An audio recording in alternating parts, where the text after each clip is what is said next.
That was the moment when I think in this whole thing, I was like, oh, this might be something.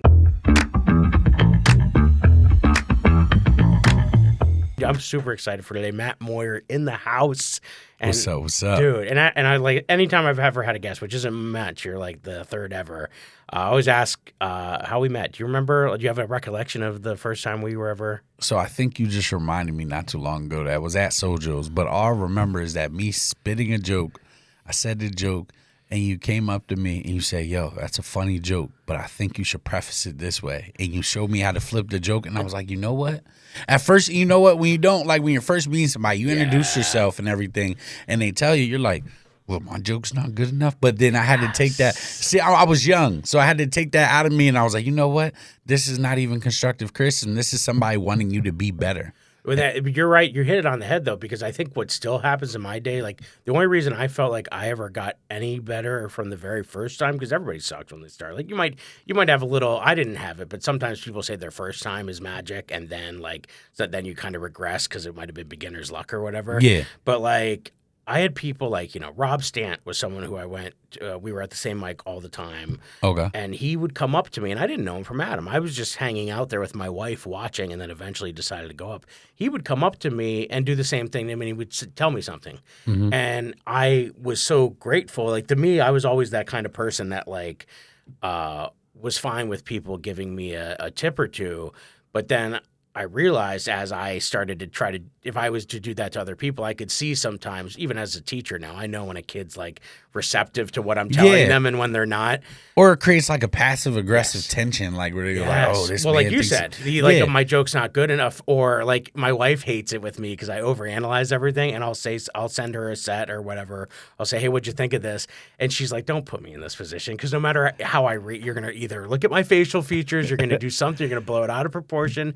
And she's like, sometimes her facial features don't match how she's really feeling. Yeah. Because I can say that after 17 years of data of reading her every day. But like, so it is. It's hard to put it's hard to put a position in someone that. But you're right. Like, but to me, I hate that now, because now even like I'm having like whatever, some moderate success within that. But like when I go to a normal open, like I don't have anybody like Rob around that's willing to come up and give me that kind of advice, whether they don't want to. But there's sometimes. That's how we grow. Like, I know that's what happens at the Cellar. All the comics that talk about being at that, table, the booth at the Cellar. I got to get up there. Like, I want that same. I think every room around the world should have that camaraderie to it. You know what I mean? And you're talking about the Cellar in New York, right? Yeah, Comedy Cellar. Like, all the famous comics, like all the famous comics, they talk about how they got better because when they're not on stage, they're hanging out with other comics. Right, and iron sharpens iron. Yeah, exactly. 100%. That's exactly right. It's for sure. And that's why I said I had to take a step back and realize I'm young in it. So there's more than one way to skin a cat. Yeah. And I realized that I could have a joke and I could flip it like 5 different ways. And depending on how I deliver it in any of those different ways, I could still get a laugh out of it. That's the magic in it. And you said something that really resonated with me, because you said facial features, but that's something I pray for. Before I go on stage, I always pray for mannerisms, facial expressions, hand gestures, delivery, transitions, punchlines, wittiness. Those are the things that I pray for. Yeah, because you got, like, it's everything. Everything is part of the machine. And it's like, you don't even realize. Like, even the biggest mistake I make, and when I do I help out with the comedy school at Soul Joel's, and like one of the biggest things I say to them is, like I said, everything I'm telling you, and I think this is true for how parents interact with their kids, anything your parents yell at you about are the stuff that they did. I'm preaching to the choir. You know what I mean? So like I said, anything if you guys hear me harp about anything, it's because it's what I struggled with. And like the biggest one is always show us, don't tell us. Right. And the act outs and the concept of, and an act out doesn't have to be an award-winning voice performance. Right. It just has to be a distinction that you're trying to create this mini scene. Right. And it can be so simple. I've learned that with the stories I tell about like my daughter. I've had to create a voice for my daughters so that it's a break so that they know it's not me, and I've created a little play for 10 seconds. Right. And like, so how different a joke. Now I have a joke that I can use that I closed a set last night with, that I was thinking, man, this joke was nowhere near ready for me to tell at any point in my set, never mind at the end of my set. And then finally, the minute I learned how to make it a back and forth conversation, instead of me describing it to the audience, I was like, wow. And that took a while. It's amazing how sometimes things like you're like, I know this is going to be funny. But taking a risk is kind of also like, I know a lot of people frown upon it. They go with material, go with your sets when you're doing shows. But I say make magic, have fun. Because if you realize the joke, like there's times that I've done shows where, okay, so for instance, I opened up for Bill Bellamy, and I'm sitting there with one of the golden rules wrong with me. I had on a polo short set. It was orange, white, green, blue. The hoodie was orange, white, green, blue. I'm like, why did I wear shorts? Like, I was just nervous, wanted to pull out an outfit. Yeah. Pulled out an outfit, came there. I was like, you know what? I'm going to make this funny. So then I literally was on stage and was like, dang, I had to borrow money from my mom just to get an outfit. I look like a Mexican third grader. And everybody just erupted. And I said, ooh, took that deep breath and said, okay, kill this stage. Dude, that's so smart, though, because you have to address it. You have to address whatever. Because I know if somebody's going to, they say the golden rule to not wear shorts is because you don't want people who are looking up to you on stage to see your legs and be focused on that. Exactly. So I was like, look, let me just make a joke out of it so we could take the focus away from it and I could get to the jokes.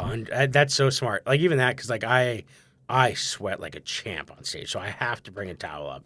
And so, at first I didn't when I first started, and people would like be handing me stuff from the audience. And I'm like, oh, they think I'm nervous. I'm not nervous. I get adrenaline. Well, even that, like, even when I was 100 pounds lighter and I started teaching when I was like thin, I would still sweat. Like whenever I just get like I don't know if it's like an animal instinct thing, but like my adrenaline just inside. Well, you love what you're doing. Yeah, I'm passionate. Yeah, you love what you're doing. Like when my first day teaching, I was student teaching, but she made me teach one class day one. Mm-hmm. And back then we had remember the overhead projectors, and you have to draw on it. Well, I'm drawing a mind map of why to study Latin, and I'm like making the things, and they're going to tell me the things to write.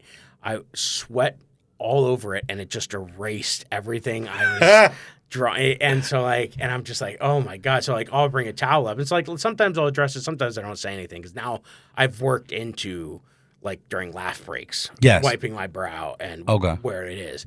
But but sometimes like last night I went up, I'm like, oh yeah, it was a hot room. So the room was hot. The air conditioner wasn't working. So I was like, ooh, they told me it was hot in here. So I brought my gym towel and I was like, joke's on you. I don't go to the gym. And I was able to just work in something real quick. Boom. And that's double dutching. And to then me. You're right. Like I have to address this because I don't want them thinking about it the whole time. Yeah, exactly. That's so smart. You got double dutch sometimes. But the showing, don't telling, like that is so important early on. It's been fun for me working, like, because I peer tutored in school. Even if I wasn't the best in a subject like math, if I knew enough or more than the person behind me and I saw them struggling, I was compelled to not give them the answer, but help them find the answer. You know what's crazy? No good deed goes unpunished. Yeah, and I say that because people then start to have like a secret animosity towards you because they feel like if they don't want to come up to you to ask for help, they want you to, but I don't know if you'll be receptive to it. So I've been in that position. It's crazy that you're a teacher. I just wanted to give you your kudos first because I followed your journey as a teacher and going touring and everything and also dealing with the autistic daughter, which is probably a beautiful thing. It is a beautiful thing. But I know it's a not journey. Without its challenges. And I know that's why I said it's a journey, and I respect you for being able to handle so much. Yeah, they say you don't get more than you can handle, and I hope that's true because I'm like, no, seriously, I appreciate that. I was like, and you too. I mean, you're the same kind of hustler. Like, well, talk to me a little bit about how the Channel 5 Ratchet News started. I'm so curious about that because that was something that you just did as like a Facebook page originally. So, if we could dig deep into it real quick. Yeah. I fell sick with multiple sclerosis in Ocean City, Maryland. Lost my foothold there and had to come back on bended knee and ask for rehabilitation up at Hershey. And then even had to move back into my mom's house. Literally lost everything, foothold as a man. Yeah. So then I had to work back up to it. And while I was working back up, rehabilitating my body, going to work and things of that nature, I got into a situation where I was drug out my car when I was half asleep because I didn't want to go in the house and wake her up. So then that got knees on my neck, hands on my back, a lot of officers on top of me for a situation that really could have been diffused just with a conversation. Along with that, I realized that there wasn't an all-seeing eye. Anything could happen to you. 6 o'clock in the morning, just waiting outside of a house, anything could happen to you. So then fast forward, I just told myself I want to do something that impacts my community I've never seen done. Wrote that down in a journal. I also said that I wanted to start my comedy journey. So I started going to improv school before doing either one of those. So I was going to Harrisburg Improv Theater, and I took level 1, level 2, and then the world shut down. Yeah. So I was like, you know what? Let me finally get the balls. So I did, and I got the balls to go on stage. And after going on stage and being so receptive to it, I kept going. World shuts down. No, I'm like, dang, let me put my improv to use. There's nowhere to go do comedy.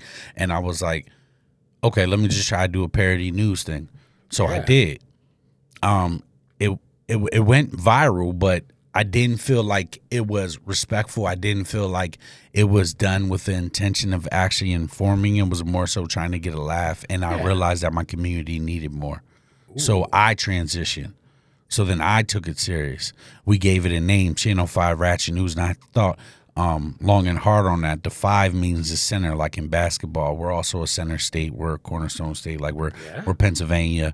We're major with a lot of things. The capital of the whole U.S. once was in Pennsylvania. So like Ratchet means a tool to move an irreversible step. So we're going ratchet up community involvement, ratchet up community policing, ratchet down community violence, ratchet down those stolen cars, those missing kids, things of that nature. So when I realized that as well, I said, let me get more professional into it. So I went back to school up at Shippensburg. Shout out to Shippensburg University. I'll be there later today hosting their statewide step show. So I know, doing sound drops and stuff in the middle of it. Hell yeah. No, so I went to Shippensburg. I got my degree in psychology. I went back to finish my degree in psychology, but I minored in communications, journalism, and media so that I could just learn, everything in diversity in media, so I could learn how to literacy in media and just a lot of different classes that just compile, even media law. Like you need to know all these things if you're going to be a journalist. You don't know what you don't know. Right. So I created Channel 5 Ratchet News, and I decided to take it serious. And now we're on, by June 9th of 2025, we'll be on our 4th year. And it was created in June 9th, so that's 4 years, and we're at 100,000.2 in the group on Facebook. We have a page that we had to restart on Instagram, probably about 14 months ago. And that's at like 42,000. So the growth is exponential. Everybody's going to tap in. I think I'm going to just introduce this idea to a lot of different neighborhoods and cities that need it. And hopefully it spreads like wildfire. Hate to say that, no pun intended. But shout out to all the people in the Shippensburg area and everybody affected by the fires. Just wanted to say that as well. Heck yeah. Because those fires are going crazy right now in the state parks. That's wild. So now, is it member contributing now? Like, are people sending you things essentially? Yes. So one of the 48 laws of power is get people vested in what you do. And I went at it with the intention of being on the ground, foots on the ground. So I was running like a chicken with his head cut off. So everybody adapted to the fact that I was always first on scene, that I always was getting the information from the public, and that I was effective and timely reporting that you could count on. So they give me information for me to vet. And then once I get 1, 2 more sources, once I get on scene, or if I get just more information coming to me through inbox, through text, through message, people have open communication with me. And you could be around every organization that covers news without actually getting your information from the police or the news, is what I learned. Because your community is what tells you, the lawyers, the doctors, the firefighters, the everything. Every position that we play in the community, we all care because we all contribute to this community to make it a good place. So when you have that connection and people can confide in you and you treat it like a journalist, one way in, no way out, and you respect that and you run something that's authentic and organic, we've now grown. So before 4 years, we've probably 25,000 estimated that we grew. Well, I think what you just said, the most powerful thing, what you just said, is I think so many people do rely on the police and the news to tell them how it is. When I'm like, oh, wow, yeah, we are the community. It's us. Why? So we experience this. We know this. We know the people involved in it. But there's this innate bug in our head that our first episode. That's the trusted source. That's right. And not the people around you. There's a book that I did when we did our first episode. I talked about a book I had read. It was called The Four Agreements, and I don't know if you ever heard about it, but it was like an ancient Toltec philosophy that this guy had found and wrote a book about. And it was basically saying that we, as humans, when we get together in society, the world puts us in sort of this kind of cage of control, right? Right. And the only way to break free and be your true self is to come to these 4 agreements, and it was to be impeccable with your words, to not make assumptions, don't take anything personally, and always do your best. And if you can do that, then you can become a child again, where you're not under this like judge and victim of like, oh, I don't want to do this because people are going to judge me, or oh, this is happening to me because I deserve this. Woe is me, I'm the victim. Right. And we get caught up in a world where we think we need a judge or we need a cop and we don't realize half the time that we're in control. And it's a way to manage your anxiety, your depression. I'll tell you what, because when I was going through, how to regulate your emotions. I was going through this whole carnival thing that we had a vacation issue, and it was so silly in the grand scheme of things, but it was like I was finding myself getting away from the 4 agreements, and I was finding myself very depressed because my doctor wasn't doing what I needed, the carnival, and I kept taking things personally. I said to myself in the car 2 nights ago, I was like driving to a gig, and I'm like, are you listening to those 4 agreements? Because right now it sounds like you're taking a lot of things personally, right, and you're making a lot of assumptions as to why people aren't getting back to you. And once I said that to myself, just that simple, that night, all of this stuff worked itself out. Right. Like, all of the stuff finally came to a head. And I was just like, wow, because it says you're going to make mistakes. As humans, we're going to take things personally. Because we attract what's up here. The mind is dangerous, and Jay Yoder could do anything. That's right. He could work through any situation with carnival. He could get past all that. But I'm realizing that the mind is a very powerful thing. It's so crazy. We attract a certain energy. And I've realized that doing news, that you have to control the energy, so that you relay the love in the message, so that you relay the truth in the message, so that you relay the non-bias. Basically, those agreements help you not to stress things, not to have a lot of anxiety. Like, it helps you to do that. It helps you to be able to not internalize things. So doing news, I need to know those agreements. So I'm so glad that you told me that, because I think I want to read that book. Who wrote it? Oh, dude, Don Luis Miguel, I believe his name is. I'll make sure you get it before you. It's called The 4 Agreements. I think they even released a 5th agreement, but I listened to it on Audible because I was just driving. I love Audible. It was so great. But yeah, it's a great book. But even just the mantras, like, they make sense to me. When I think about them logically as a human being, I was like, that all makes sense to me, and it's just a good lesson in humility and to take a step back.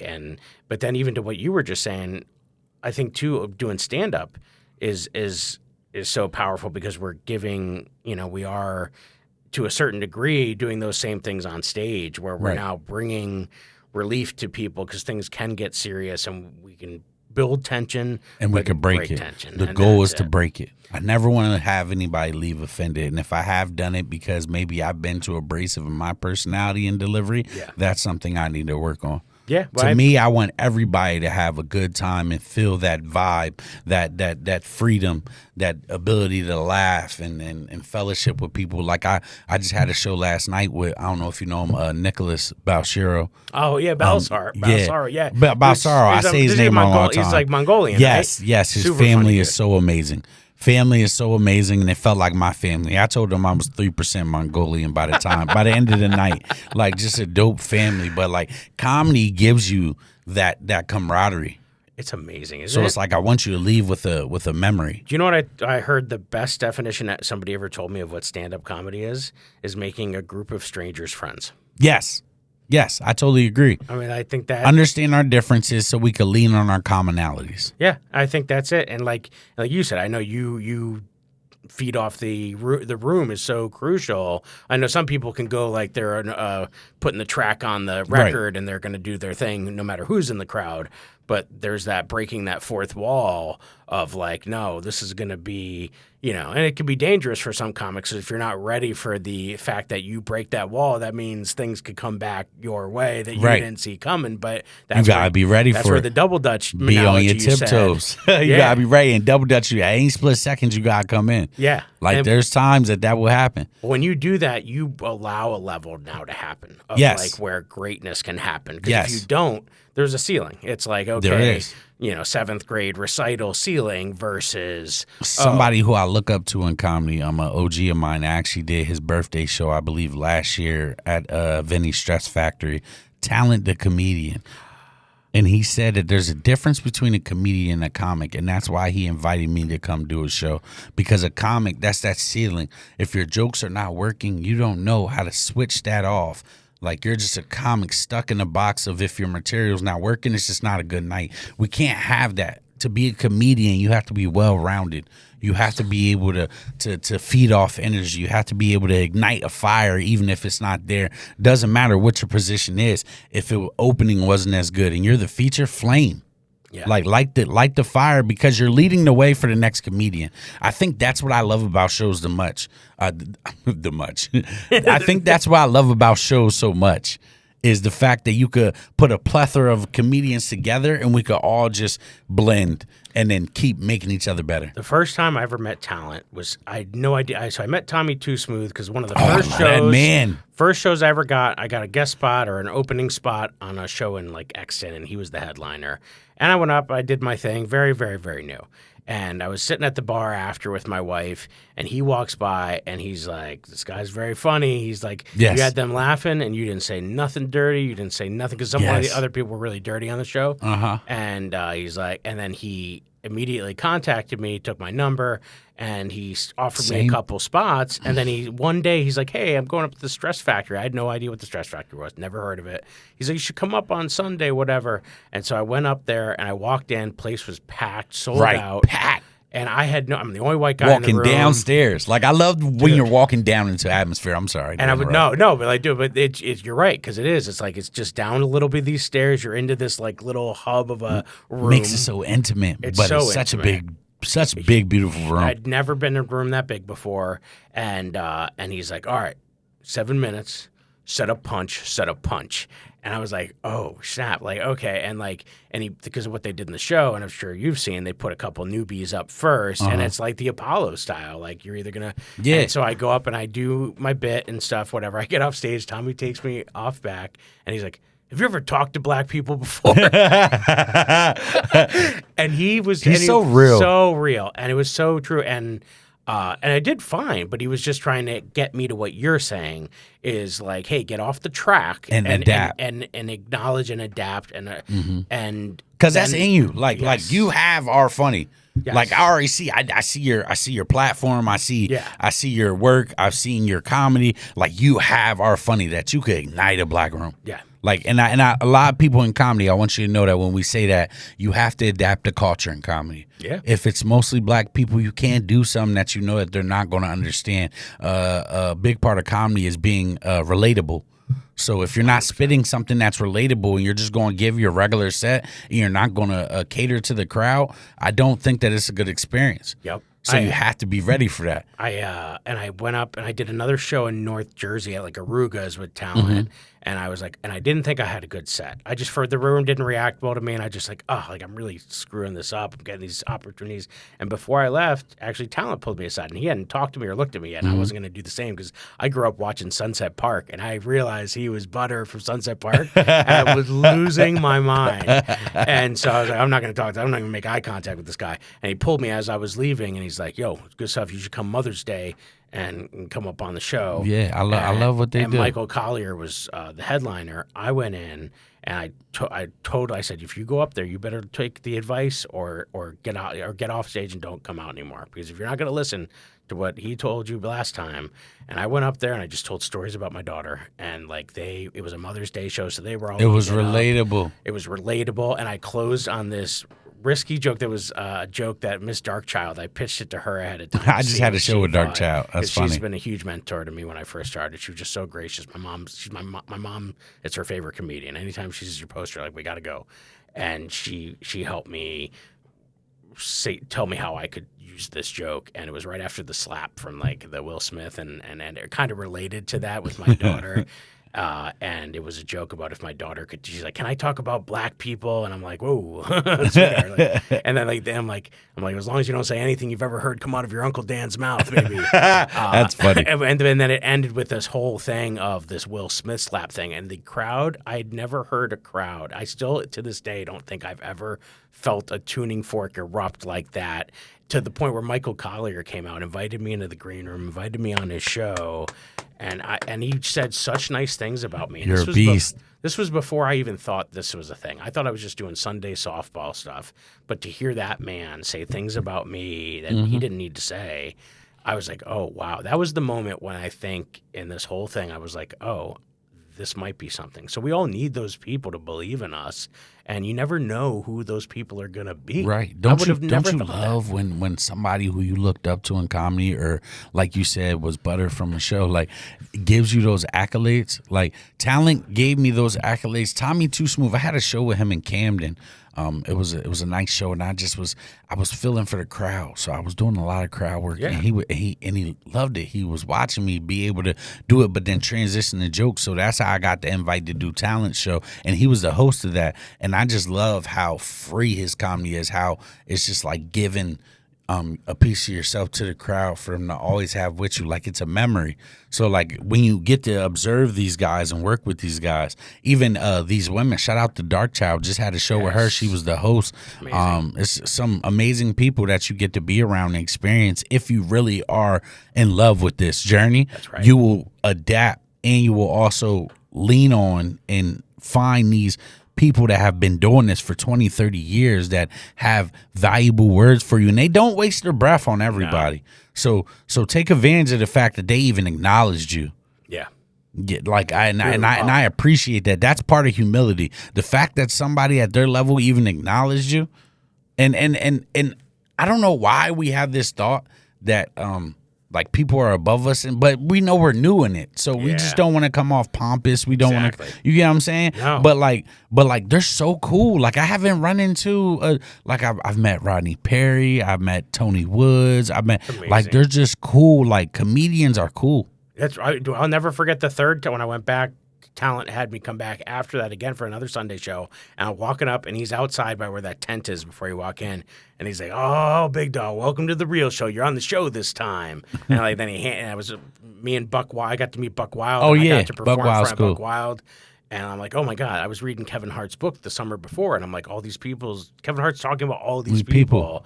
And then he like hands me money for a stack of money for the first time because I was on the show, and I'm like, just him saying that, like, you earned your spot, now you're on the show, here's some money. Like, I'm like, oh my goodness, like to have someone like that say that to me, they didn't have to say it, like you said, they didn't have to waste their breath on anybody. Right.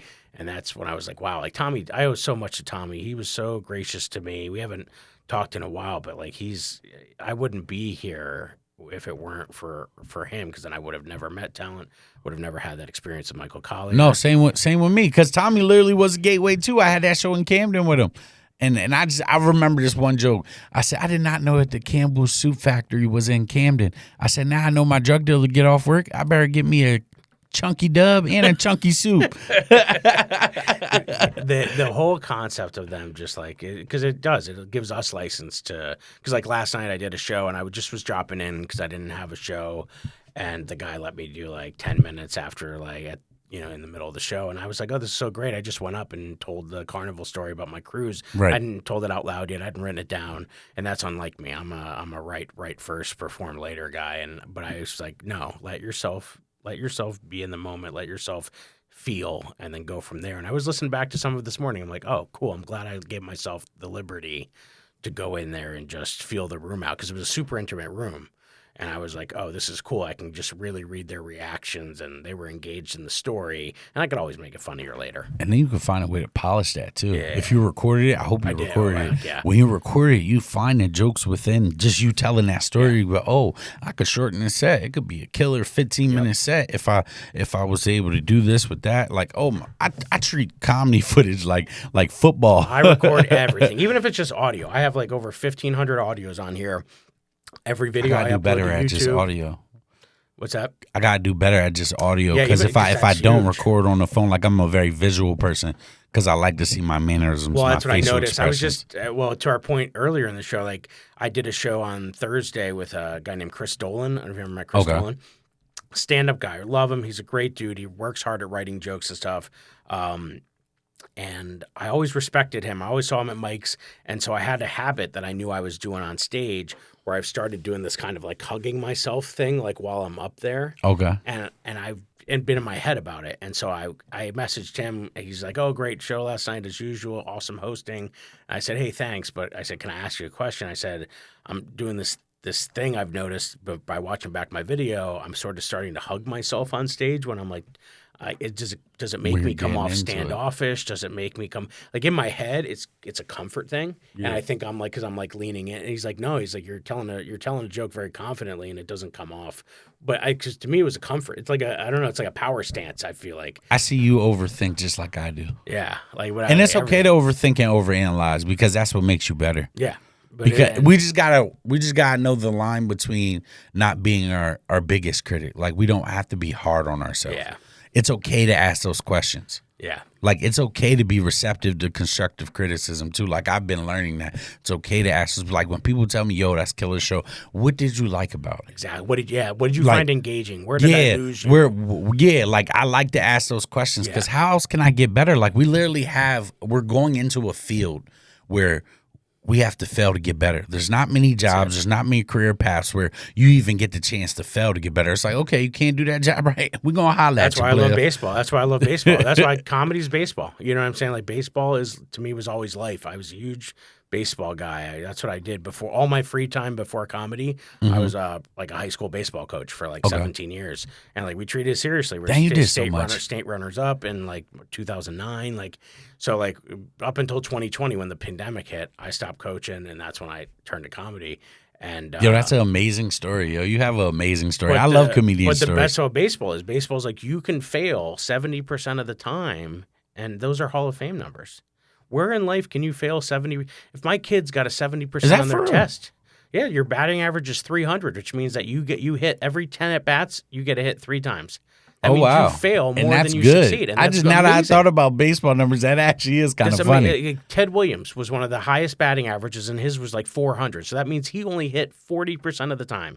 So he was only successful 40% of the time. Now, because they don't count like in if school, you walk, he's a super flunky, right? See, but that's what I'm saying. It's if we correlated it like that. But that's why I think the comedy is the same thing. Like you have to be willing. You have to fail to get better. Now, sometimes people go up and do the same thing. I rarely have done the same set the same way in the same structure ever. Like I've always, even when I first started, I would at Joel's it was like 4 minutes. I would try to do a new 4 minutes every week just because that was what I was doing. I was like, oh, let me prepare a new one for this week. And I think that's because I didn't have a plan. I was just trying to do something new each week because that was the only place open. It's what creates a special. And that's what I never want to rush yet. I'm not rushing for a special yet. I just say because I personally feel like I'm not ready. I'm good at headlining. I'm good at curating the show. I'm good at giving a vibe. I'm good at opening. I'm good at feature. I'm going to get to that special soon. Well, my goal is to do cruise ships now was my next goal. And so you have to have three 30-minute shows. So now I have like all my bits written on index cards so that I can kind of structure them into So that's what they want to see. Flow. They want to see 3 30-minute shows. One has to be kid friendly, 2 18 plus. So I just got an agent, so the agent's going to help me get into the cruise ship. But what I have to do is I have to submit a press kit, which I already have. Got you. But I have to submit 2. I was just talking to the comic on the ship last week. You have to submit your kid friendly show and one of your others. He's like, they might not watch them, but so I got to submit to them 2:30. So that's great. Like tonight, I'm doing I think I'm doing like a 25-minute set tonight and a 45-minute set tonight at another place. So I'm like, are they sticklers on it being 30? So I don't know, but I'm gonna like so because I don't want you to do a 25 when you need to just stretch 5 more minutes. But here's the thing, you're right. I think it might be fine, even if it's gonna be good draft for me to say, okay, oh, what didn't I tell in that I could tell next time, and where can I put that? But even like the 40-minute tonight, I'm gonna do 10 minutes of like crowd work to see how the audience is, and then if I feel like they're good and it's flowing well, then I'm gonna fake start the show again 10 minutes in, and that way, like when I have the tape, I'll cut the tape at that 10 minutes. We're going to get on a cruise ship, and then do that. You know what I mean? We're going to get on a cruise ship. You're going to get on a cruise ship. You're going to be on a cruise ship. They let me do time. They let me do time on the ship, which they never like. So I don't think Carnival would have approved it technically because like. But the guy who had the show was like, "Oh, you're a comic? Yeah, come do 5 minutes." Magic. That's magic. That's the magic of being a comedian. Kid-friendly show. The first time my daughters were ever in the room when I did comedy. That's love. So that was cool. That's God. I always say things like that as God. So it's like it was destined. With all the bad stuff that happened after that, I can forgive that because the trip itself was amazing and it had so many opportunities like that. That's like, oh wow, like what a cool summer gig that would be to like every once in a while do a week on a cruise ship. It's yours. It's yours. It's coming. Like it's coming. It's coming for both of us. I'm telling you, it's been something I've been praying about. I wrote that down. I've been wanting to do comedy on a cruise for a while, and I've had speaks and talks with different businesses, and it didn't always go the way I wanted to. But that doesn't mean you'd be great too because like a lot of the comics that had the best sets do exactly what you were talking about. They're in the room. They're doing crowd work. They're letting the guy Arvin Mitchell was the guy who I talked with who was amazing. Yes, he's out of St. Louis. That's how he did it. He let the crowd dictate where he went. They want to be seen. They're on a cruise ship. They're here to have fun. And like he was have in fun the moment, with them. and it was beautiful. And he had the best because at the end, the last show that I was talking to, the last show, the guy who went after him was like a stock joke guy. He just had a bunch of stock jokes, you know. I love dad jokes. Too. Yeah, and he decided to go second, but Arvin went first. He's like, "You sure?" Like, because Arvin went into the crowd, and was the big theater because it was the last night. And so he's like messing with the people getting to their seats late and like, oh, he's like, look at you. Those good games. You've been working out in the fitness center. That's a hard comedy to go after. I tell people all the time. And that's what happened. People just started leaving during the second guy. Or just be still, silent. They just, all they needed to do was swap. That guy needed to go first, let everybody get settled, laugh at his stock jokes, and then Arvin. That's why I say he's big on curating. You have to curate a show. Well, it's like a lineup. Your manager's got to put the order together properly so that the show arcs properly and it does all that it needs to do. That cannot. Now that I close out a lot of shows, I can start to appreciate that as I watch the comics who go in front of me or how many comics go in front of me. Because like sometimes I'm like, wow, they've been here for a while. You don't want them to grow for weary. a while, yeah. But I'm like, you know what? If I'm getting paid money to be the headliner, then I got to be good enough that I can resurrect the dead. Like you said earlier, if there's no fire, I got to make fire. You know, and if I don't if I don't have a torch, I got to use these Flintstones and figure it out. You know for sure. But dude, so anything before we end we could plug for you coming up? I know we do. We have some shows coming together. Yes, we got some. As a matter of fact, let's plug in Jay Yoder and Matt Moyer. So we have a show for Memorial Day, Friday at 7 p.m. at Resorts Casino with AC Jokes. We got Jay Yoder. I believe I have Jay Yoder headlining that one. No. I'm headlining that one. I'm headlining that one, but we got Hypnotic Soul. We got Rami Rosner. I hope I pronounced that right. Romy, I think. Romy Rosner. Excuse me. So we got that on. We got that show on May 23rd. Then we also have a lot of shows at Appalachian Brewing Company in Harrisburg, PA. I also have a summer night laughs that I'm curating at the Abbey Bar at Appalachian Brewing Company. So I have all the dates on all my channels and on my pages. I am also a journalist who runs an independent news station called Channel 5 Ratchet News. You can find the group on Facebook. You can find me on Instagram. You can find me on any social media. My name is Matt Moyer. I love you all, and thank you for this opportunity. Dude, thanks for jaywalking with me, brother. Yeah, I love jaywalking.